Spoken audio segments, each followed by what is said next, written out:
బేసికల్‌గా మనం అంటే పెట్రోలు, డీజిలు అండ్ గ్యాస్ అనుకుంటే అది జస్ట్ ట్రాన్స్‌పోర్టేషన్ కోసం అనుకుంటున్నామండి. దానివల్ల వచ్చే రిపుల్ ఎఫెక్ట్స్ గురించి మనం మార్కెట్ అంతగా తీసుకున్నట్లేదు.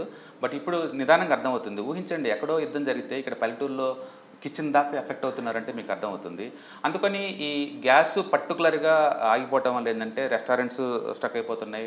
Glass storage companies, fertilisers effect అవుతున్నాయి.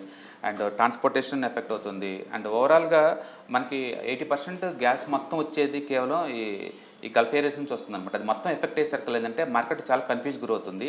అంటే ఎంత డామేజ్ జరుగుతుంది అనేది ఎగ్జాక్ట్ ఐడియా లేదు కానీ, బట్ డెఫినెట్‌గా this war going to effect much bigger అనమాట మిగతా కంట్రీతో పోల్చుకుంటే.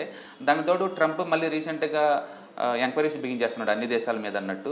దాంతోటి ఇటు ట్రంప్ ట్వీట్స్ వల్ల వచ్చే కన్‌ఫ్యూజను, ఈ వార్ వల్ల వచ్చే దీనివల్ల అండ్ గ్యాస్ ఈ పెరగడం వల్ల వచ్చే రేట్ల వల్ల మొత్తం మీద మార్కెట్స్‌లో బ్యాడ్ న్యూస్ తప్ప గుడ్ న్యూస్ ఏమి లేవనమాట. రోజు రోజుకి అంటే మార్కెట్ ఓపెన్ అయితే చాలు ఆటోమేటిక్‌గా మార్కెట్ నిఫ్టీ అయితే 300 పాయింట్స్ అండ్ సెన్సెక్స్ అయితే 500 పాయింట్స్ డ్రాప్ అవుతూనే ఉంది.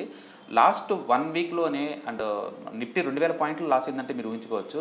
టోటల్‌గా జనవరి నుంచి ఇప్పటి వరకు నిఫ్టీ 10% పడిందండి.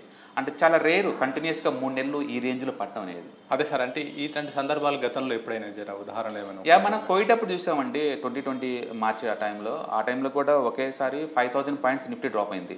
అప్పటితో పోల్చుకుంటే ఇప్పుడు నిఫ్టీ డ్రాప్ అయిన మాట తక్కువే గానీ, బట్ ఈ డ్రాప్ అనేది 18 నెలల నుంచి జరుగుతుంది కంటిన్యూయస్‌గా. అవును. ఎక్కడ కూడా గ్యాప్ లేకుండా కన్సిస్టెన్సీ పడుతూనే ఉంది. అండ్ కొన్ని స్మాల్ క్యాప్స్ అయితే కోవిడ్ కన్నా ఇంకా డిస్కౌంట్‌లో ఉన్నాయి. అండ్ ఐటీ పార్టిసిపేట్ చేయట్లేదు ఈ ఏఐ పుణ్యం అంటూ.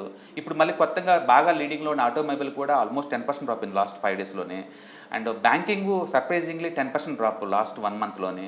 ఒక్కో సెక్టర్ మొత్తం డ్రాప్ అవుతా రావటం వల్ల ఎంటైర్ నిఫ్టీలో ఉన్న మంచి స్టాక్ అన్నీ కూడా డౌన్ అవ్వటం వల్ల మార్కెట్‌లో టూ మచ్ పెసిమిస్టిక్ వ్యూ ఉందండి. బట్ హిస్టరీ గనుక మనం చెక్ చేసుకుంటే ఎప్పుడైనా 18 మంత్స్ మార్కెట్ రాకుండా ఉంటే గనక నెక్స్ట్ 3 ఇయర్స్ మంచి రిటర్న్స్ వచ్చే ఛాన్స్ ఎక్కువ ఉందని చెప్తుంది. ఏదైనా సరే టోటల్ వరల్డ్ మార్కెట్ ఇప్పుడు డిప్రెసివ్ మూడ్‌లో ఉన్నాయి. ఓవర్ సోల్డ్ జోన్‌లో ఉన్నాయి. ఎంతకంత పాజిటివ్‌నెస్ ఎక్స్‌పెక్ట్ చేయాలంటే మాత్రం ఈ వార్ నుంచి ఏదో ఒక గుడ్ న్యూస్ రావాలి.